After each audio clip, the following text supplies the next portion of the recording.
Amiga. Yeah. Something very sad happened.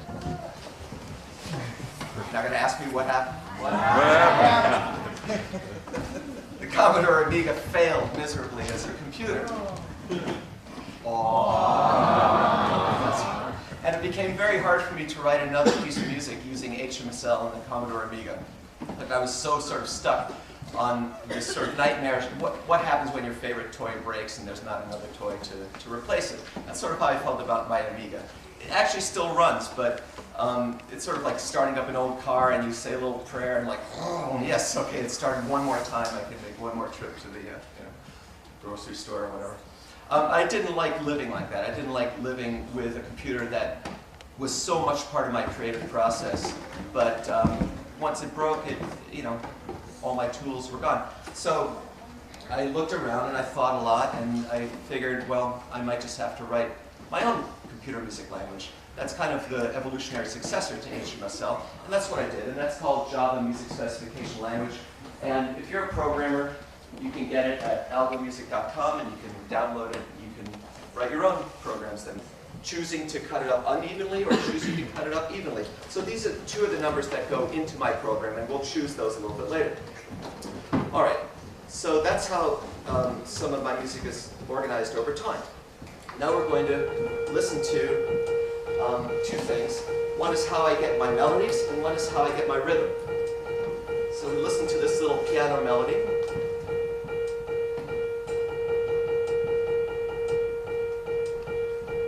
And every time I click New Melody, the rhythm changes a little bit.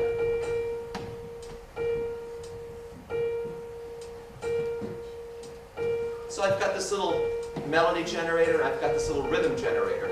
And the rhythm generator's job is to say, once I get a measure of music, how am I going to put my beats into that measure? And so every time it chooses a new rhythm, you hear a different kind of pulse to it. So everyone can sort of relate to what that is.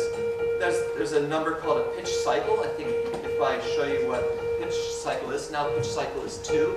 What happens to the melody?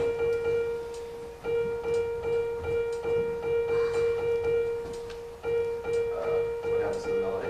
Oh, I forgot to hit a new melody. So pitch cycle is 2. Everyone hears what happens when the pitch cycle is 2? I get 2 notes in the melody. And if the pitch cycle is 3,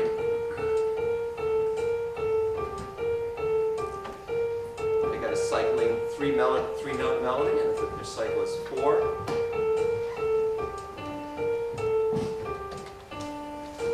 okay.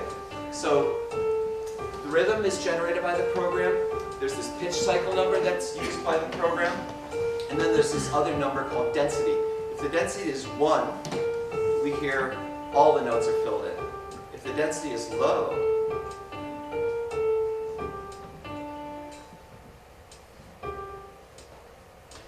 hear more what?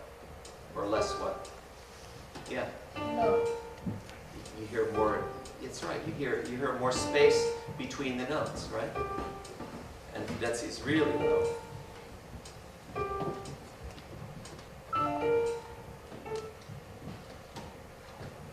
hardly hear anything, right? So that's a little introduction to the idea of this number that goes into my program called pitch cycle length, and another one called density.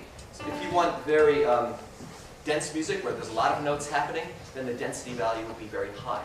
If you want it to be more peaceful and calm, where you can hear the sort of little notes hanging in space, the density would be low. All right, there's a couple of other things that go into my program, and we're going to look at 3 of them.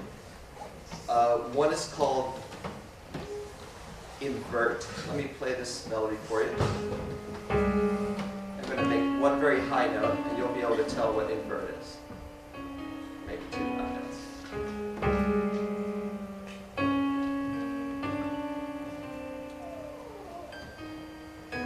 Okay, so you see those little mountains, those little high notes? All right, so you'll all get an idea of what invert is if you watch this green line that I'm moving up and down. And when when I click the invert button, this is something that sometimes happens to the melodies. What happened to the melody? What happened to that shape? The boy in the back. It turned upside down. You are a very smart kid. Yeah.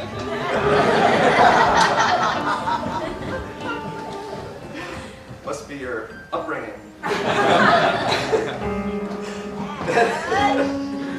There's another thing that sometimes happens. That's called retrograde. Someone who doesn't share my DNA can answer this question. What happens when I click the retrograde button? Someone on this side. Oh, you again? What happens? It goes the other way.